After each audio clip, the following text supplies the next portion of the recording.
કાલે જે શીખ્યા હતા અચ્છા તો જો હવે એ કાલે જે શીખ્યા હતા આપણે સ્ક્રીન કઈ રીતે બનાવાય આજે હું એના કરતા ઈઝી વેમાં તમને બતાવું કે સ્ક્રીન કઈ રીતે ક્રિએટ થાય ઓકે સો ફોર એક્ઝામ્પલ અત્યારે એક નવી સ્ક્રીન બનાવી છે એટલે લીપ પર રાઈટ ક્લિક કરો new dart file for example about screen આ નામ કોપી કરી લો ઓકે ધેન આટલે એક શોર્ટકટ છે સ્ક્રીન બનાવવા માટે પણ એક શોર્ટકટ છે STFUL સ્ટેટફુલ ઓકે એ ઓટોમેટિક ક્રિએટ કરી આપે બધું બસ પછી ખાલી પેસ્ટ કરી દેવાનું તો જો એનો સ્ટેટ પણ બની ગયો આ નહીં આવશે એનું સ્ટેટ પણ બની ગયું એની મેથડ ને બધી જ વસ્તુ ક્રિએટ કરી દીધી તો પછી હવે આટલે સ્કેફોલ્ડ થી આપણે કામ સ્ટાર્ટ કરીએ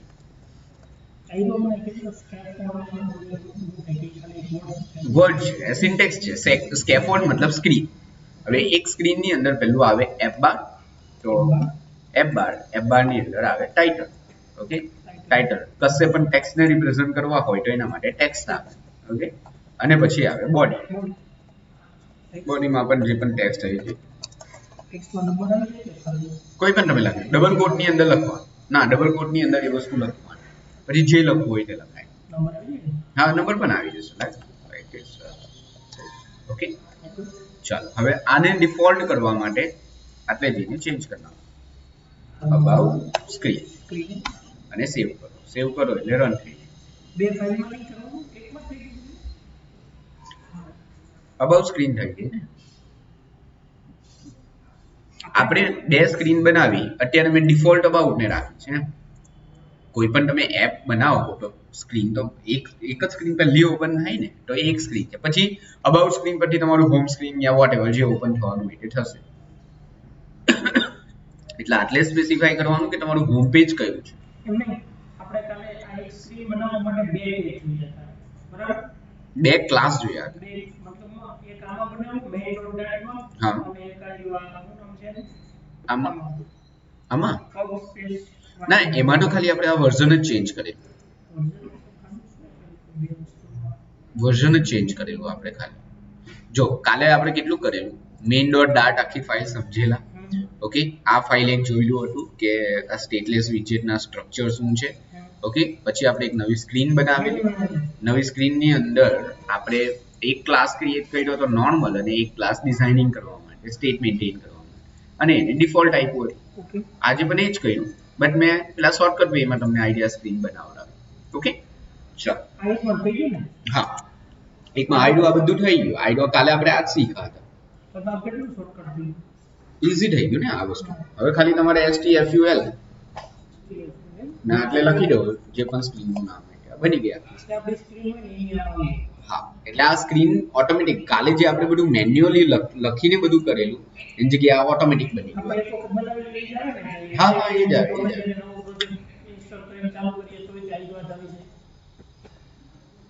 મેઇન જો નવો પ્રોજેક્ટ તમે બનાવો ને ત્યારે ખાલી આ main.dat ક્રિએટ થઈને આવે બાકીની બધી સ્ક્રીન આપણે જાતે ક્રિએટ કરવી ઓકે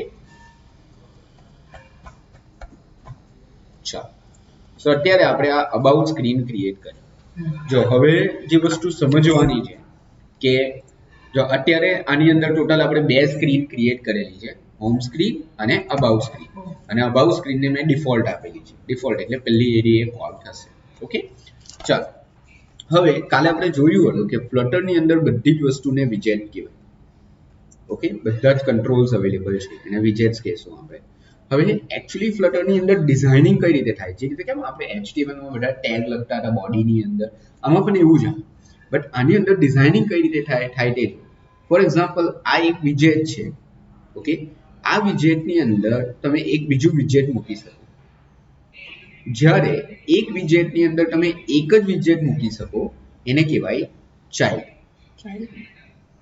એક વિજેટ ની અંદર તમે એક વિજેટ બીજું મૂકી શકો એને ચાઇલ્ડ કહેવાય સો એનો મતલબ શું થયા કે આ પેરેન્ટ ની અમુક પ્રોપર્ટી એ આના પર અપ્લાય થઈ ઓકે સો આ પેરેન્ટ કહેવાય આ એનો ચાઇલ્ડ કહેવાય સો પેરેન્ટ ની અમુક ફંક્શનાલિટી આની પર અપ્લાય થઈ ઓકે સો ફોર એક્ઝામ્પલ આપણે એક ઓર વિજેટ શીખીએ વિજેટનું નામ છે સેન્ટર વિજેટ સેન્ટર વિજેટ યુઝ થાય સેન્ટરમાં કોઈ વસ્તુને અલાઇન કરવી હોય તો એમાં ચાઇલ્ડ જ આવે સો સેન્ટરમાં મેં ચાઇલ્ડમાં લીધું એક ટેક્સ્ટ. તો જો હવે આઉટપુટમાં શું ચેન્જ થયું આનાથી? ઓકે, સ્ક્રીનના સેન્ટરમાં આવ્યું. સો આનો મતલબ શું થયો કે સેન્ટરની ફંક્શનાલિટી આના પર અપ્લાય થઈ. ઓકે, ઇવન ચલો ટાઇટલની અંદર હું સેન્ટર યુઝ કરું.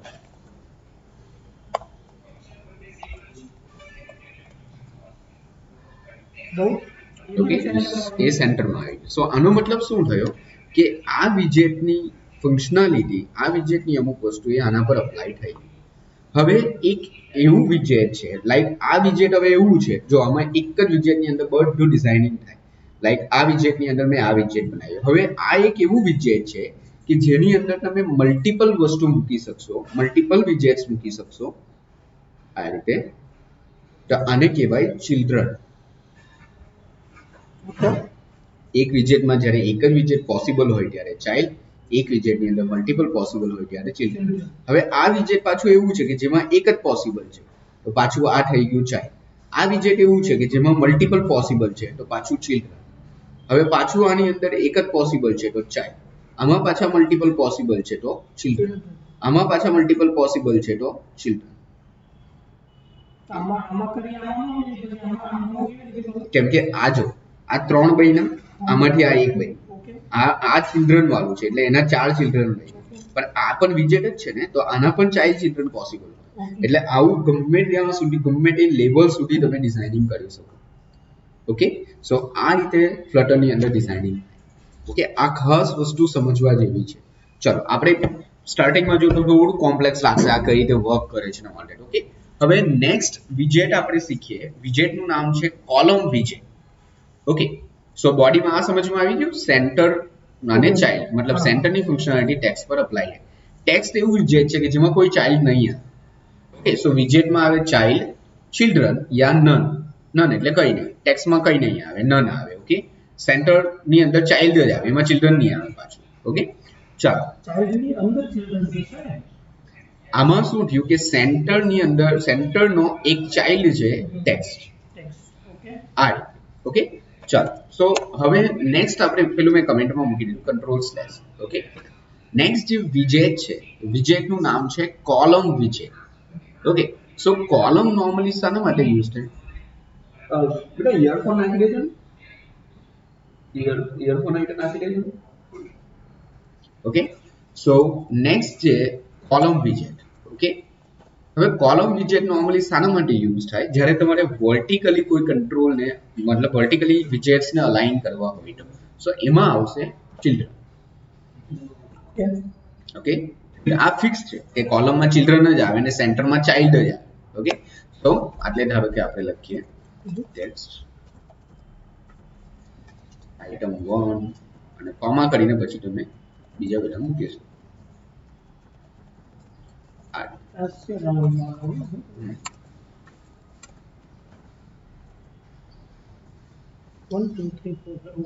સો આ કોલમ વિજેટની અંદર જે તમે ચિલ્ડ્રન યુઝ કર્યા એ તમે અલાઇન કર્યા છે વર્ટિકલી, એને પાછું તમારે એટલે સેન્ટર વિજેટમાં યુઝ કરી લો. તો જોજો સેન્ટર, સો સેન્ટરમાં ચાઇલ્ડમાં કોલમ. ઓકે, બટ આની પર અપ્લાય નહીં થશે બીકોઝ કોલમ વિજેટની અંદર જ સેન્ટર અલાઇન કરવાનું આવે છે. બટ આ રીતે ડિઝાઇન આગળ જોઈએ આપણે. સો કોલમની અંદર કોલમ નોર્મલી શાના માટે યુઝ થાય? જ્યાં વર્ટિકલી તમારે અલાઇન કરવા હોય તો કંટ્રોલ્સને, અને જો હોરિઝોન્ટલી કંટ્રોલ અલાઇન કરવા હોય તો એના માટે યુઝ થાય રો. રો રો એટલે બાજુમાં કોઈ વસ્તુ સેટ કરવી હોય તો, કોલમ મતલબ વર્ટિકલી બધું અલાઇન કરવું હોય હોરિઝોન્ટલ વર્ટિકલ. ઓકે, ચાલો આ સમજમાં આવ્યું રો અને કોલમ. ઓકે, ઇવન તમે આની અંદર એક ઓર પ્રોપર્ટીઝ છે. આપણે કેમ બધા એટ્રીબ્યુટ જોયા હતા, input type, text, button type, button value, placeholder. So same આની અંદર પણ બધા એટ્રીબ્યુટ્સ છે. સો ફર્સ્ટ જે છે એ main axis alignment. So main axis alignment space evenly. So આનો મતલબ શું થયો કે રો ની અંદર તમારા જેટલા પણ ચિલ્ડ્રન છે એ ચિલ્ડ્રનને ઇક્વલ પાર્ટ આપી દો.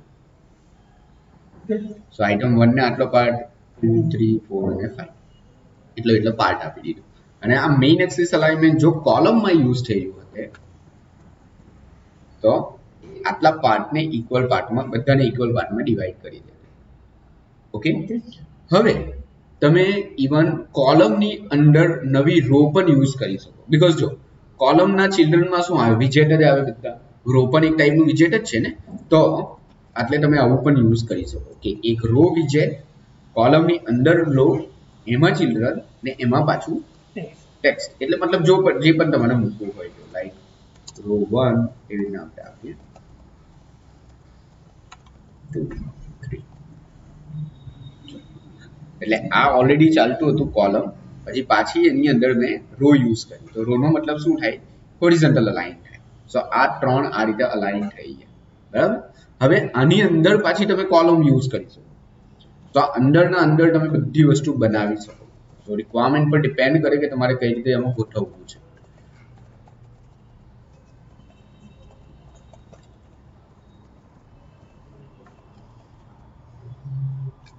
ઓકે, આ કોલમ ઓલરેડી ચાલતી, પછી પાછી રો, પછી પાછી કોલમ.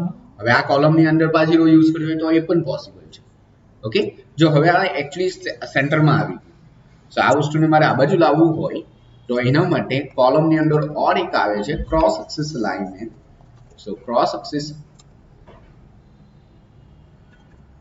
Axis alignment start. સો આ સ્ટાર્ટ થશે.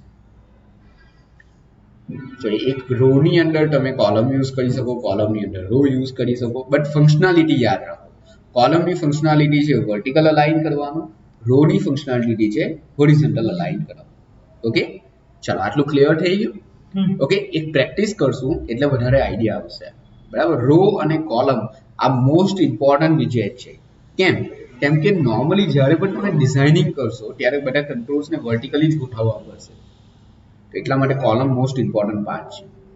ઓકે, ચાલો હવે હું તમને એક એક્ઝામ્પલ આપું. એક્ઝામ્પલ ટ્રાય કરો.